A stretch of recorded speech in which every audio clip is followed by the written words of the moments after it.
So ఇప్పుడే అట్లా news scroll చేస్తూ ఉంటే అంటే ఒక న్యూస్ కనబడ్డది. సో ఆ న్యూస్ కనబడ్డ తర్వాత మన న్యాయ వ్యవస్థ పైన ఒక డిఫరెంట్ టైప్ ఆఫ్ ఆల్రెడీ మన న్యాయ వ్యవస్థ ఎంత పటిష్టంగా ఉందో, ఎంత అక్యురసీగా పనిచేస్తుందో మనకు తెలుసు.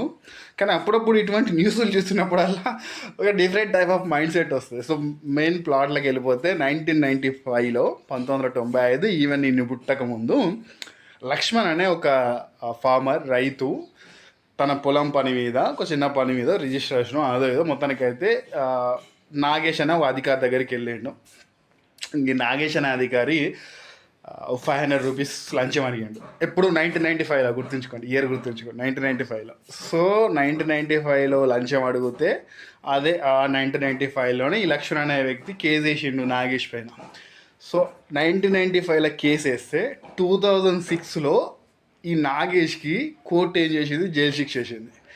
సో ఈ నాగేష్ ఏం చేసిండు, నేను తప్పించుకోవాలని చెప్పేసి హైకోర్టుకి వెళ్ళిండు. హైకోర్టు ఏం చేసింది, సరే ఈ శిక్షను రద్దు చేసింది, నాగేష్ శిక్షను. సో ఇప్పుడు లక్ష్మణ్ ఏం చేసిండు, అమ్మ నువ్వే హైకోర్టుకి వెళ్తావు, నేను ఎందుకు వెళ్ళా అని చెప్పేసి ఈయన కూడా హైకోర్టుకి వెళ్ళి మళ్ళీ కేసు రీఓపెన్ చేయించిండు. సో రీఓపెన్ చేపిస్తే ఏది మళ్ళీ 1995లో కేసు అయితే 2006లోకి జైలు శిక్ష పడ్డది. మళ్ళీ అదే ఇయర్ జైలు శిక్ష రద్దు అయింది. అదే ఇయర్ మళ్ళీ లక్ష్మణ్ హైకోర్టుకి వెళ్తే 2006లో హైకోర్టుకి వెళ్తే 2025లో మళ్ళీ కేసు పడ్డా, మళ్ళీ జైలు శిక్ష పడ్డది ఎవరికి, నాగేష్కి. సో 1995 కేసు 2025లో క్లియర్ అయిపోయింది. సో ఫైనల్గా 500 రూపాయలకు న్యాయం జరిగింది. సో వాళ్ళ ఆ న్యూస్ వచ్చేసి నేను ఇస్తా చూడండి ఇక్కడ.